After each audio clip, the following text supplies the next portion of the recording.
취업은 해커스 대기업 해커스 공기업 해커스 최종을 크게 버렸어 가자. 다음 51번. 원래 가격이 10만 원인 제품을 99,000원으로 할인하여 판매하면 소비자들은 이를 9만 원대 제품으로 지각하여 구매할 수 있다.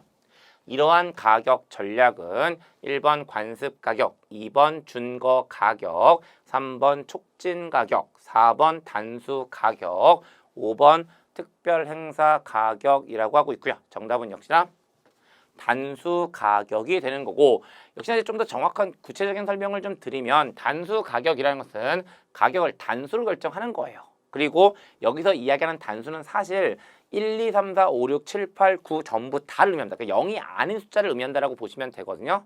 근데 요즘은 이제 이 단수 가격이 조금 의미가 변해서 9 중심으로 많이 이야기를 하게 되는 거고, 그게 바로 요 사례가 된다라고 보시면 되세요. 그래서 51번 문제 정답 4번 단수 가격으로 보시면 되는 거고, 나머지 잠깐 보시면 뭐 5가지 다 보실 필요는 없을 것 같고, 요 2가지 개념만 좀 정리하시면 될 듯한데, 관습 가격이라는 것은 말 그대로 소비자가 특정 제품의 가격을 관습적으로 결정해 놓고 있는 것을 의미한다라고 보시면 되고, 제가 항상 관습 가격 말씀드릴 때마다 가장 대표적인 예로 드는 것이 공깃밥이에요. 공깃밥.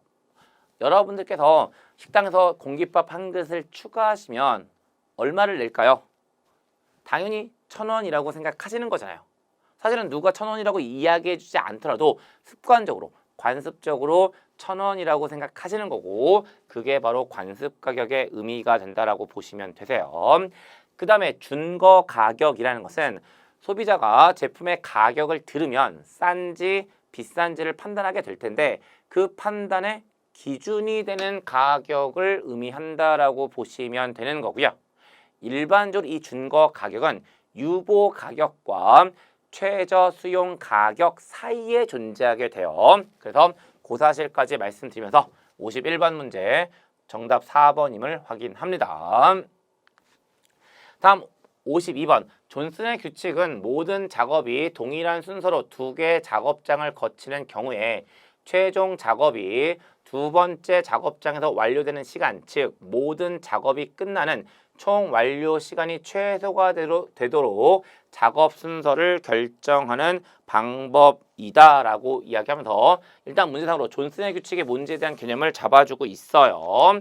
그 다음에 존슨의 규칙에서 사용하는 작업의 우선순위 규칙은 이라고 하면서 1번 선착순 규칙, 2번 최소 납입일 규칙, 3번 최단 처리 시간 규칙, 4번 최소 여유 시간 규칙, 5번 긴급률 규칙이라고 하고 있는 거고, 역시나 그냥 확인만 하고 넘어가시면 되는 문제라고 보여지긴 하는데, 사실 문제 안에 답은 다 있다라고 보시면 되는 거죠. 보시면 지금 총 완료 시간이 최소가 되도록 작업 순서를 결정하는 게 존슨의 규칙이라는 거죠. 그럼 당연히 밑에서 총 완료 시간이 최소가 된다는 의미를 가지고 있는 것을 골라내시면 되는 거고, 역시나 5개 중에 그런 의미를 가지고 있는 것은 3번 최단 처리 시간 규칙이라는 것이 된다라고 보시면 되는 거잖아요. 그래서 52번 문제 정답 3번으로 확인하시면 되는 거고, 사실 이 또한 크게 필요한 내용이라고 보여지지는 않아요. 그냥 기출문제들 쭉 정리하고 있는 관점이니까 가볍게 확인만 하고 넘기시면 되는 문제라고 보시면 되십니다. 그래서 그렇게 말씀드리면서 52번 문제 넘어가는 거고, 다음 53번 재무와 비재무, 장기와 단기, 결과와 과정의 균형을 고려한 성과 평가 방법은 1번 행위기준평가법, 2번 BSC 평가법. 여기서 이야기하는 BSC는 밸런스드 스코어 카드, 우리말로 번역하면 균형 성과표를 의미하는 거죠. 다음 3번 목표관리법, 4번 행동관찰척도법, 5번 평가센터법이라고 하고 있고요. 일단 정답부터 체크하면 균형 성과표에 대한 설명이라고 보시면 되죠. 재무와 비재무, 장기와 단기, 결과 과정, 이런 것들에 대한 균형을 고려한 거니까 균형 성과표의 의미를 가지고 있다라고 보시면 되는 거고, 역시나 뭐 항상 따라다니는 이야기이긴 하죠. 이 균형 성과표는 모두 4가지의 구성 요소를 가지고 있습니다. 그리고 그 4가지가 재무적 관점, 내부 순서대로 합시다. 재무적 관점, 고객 관점, 내부 프로세스 관점, 학습과 성장 관점이라고 이야기하는 네 가지가 된다는 사실 말씀드리게 되는 거고, 그 다음에 나머지 것들은 이제 인사평가 쪽에서 많이 보시는 방법들이 되는데, 행위기준평가법, BARS, BAS라고 이야기하는 거고요. 중요사건 기록법과 평정척도법이 결합되어 있는 방법이라고 보시면 되죠.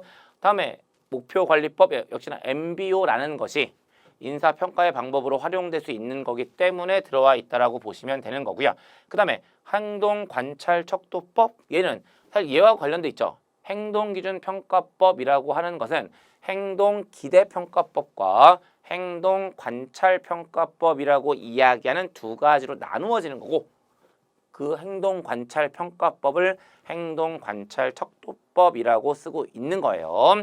다음 평가센터법, 역시나 합숙을 통해서 인사평가하는 방법이 평가센터법이라고 보시면 되세요. 그리고 어쨌든 정답은 2번이 되는 겁니다.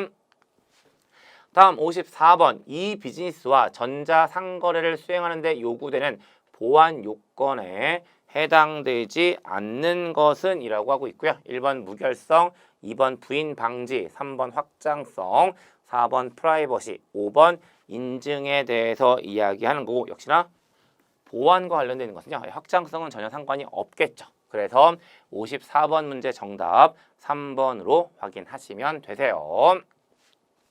다음 55번, 목표시장 선정에 관한 설명으로 옳지 않은 것은 1번 동질적 제품에 대해서는 무차별적 마케팅이 유리하다. 동질적 제품이니까 소비자들을 다르게 간주하고 마케팅 활동을 할 수는 없어요. 그러니까 무차별적 마케팅이 유리하다란 설명은 맞는 설명 되는 겁니다. 다음 2번, 기업 자원이 제한되어 있는 경우에는 집중적 마케팅이 유리하다. 자원이 제한되어 있으니까 집중적 마케팅이 유리하다는 설명은 맞는 설명이 되는 거고, 다음 3번, 경쟁자 수가 많을수록 차별적 마케팅이 유리하다. 경쟁자가 많다면 소비자들이 우리 기업의 제품을 선택하기 위해서는 경쟁자의 제품보다 우리 기업의 제품이 뭔가 다른 점들을 가지고 있어야 되겠죠. 그러니까 경쟁자의 수가 많을수록 차별적 마케팅이 유리하다는 설명은 맞는 설명이 되는 거고, 다음 4번, 제품 수명 주기에서 도입기에는 차별적 마케팅이 유리하다. 도입기는 처음에 제품이 시장에 들어가는 단계를 의미하게 되는 거고, 처음 들어가는 거니까 역시나 다양하게 가는 건 좀 위험할 수 있어요. 그러다 보니까 도입기에는 차별적 마케팅보다는 비차별적 마케팅이 유리한 측면들을 가지고 있습니다.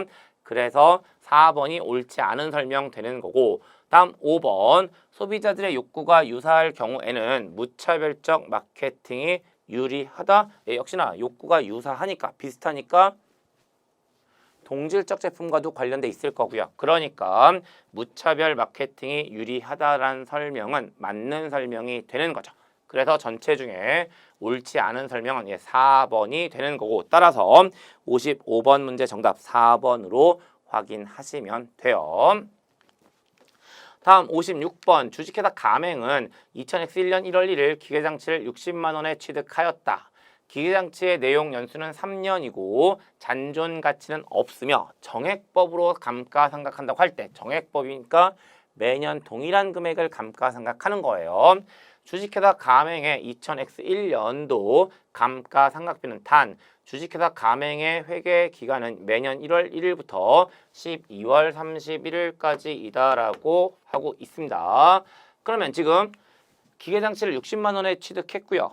그다음에 내용연수 3년, 이 기계장치를 3년 동안 쓸 거예요. 그리고 뭐도 없냐면 잔존 가치가 없어요. 그렇다면 3년 동안 얼마를 감가상각해야 되냐면 60만 원 전부 다를 감가상각해야 되는 거죠. 그런데 정액법으로 생각할 거니까 매년 동일한 금액으로 감가상각하게 될 거고, 따라서 요 예에서의 감가상각비는 매년 얼마씩이 계산이 되면 되냐면 20만 원씩이 계산이 되면 되는 거예요. 그래서 56번 문제 정답 3번으로 확인하시면 되는 겁니다.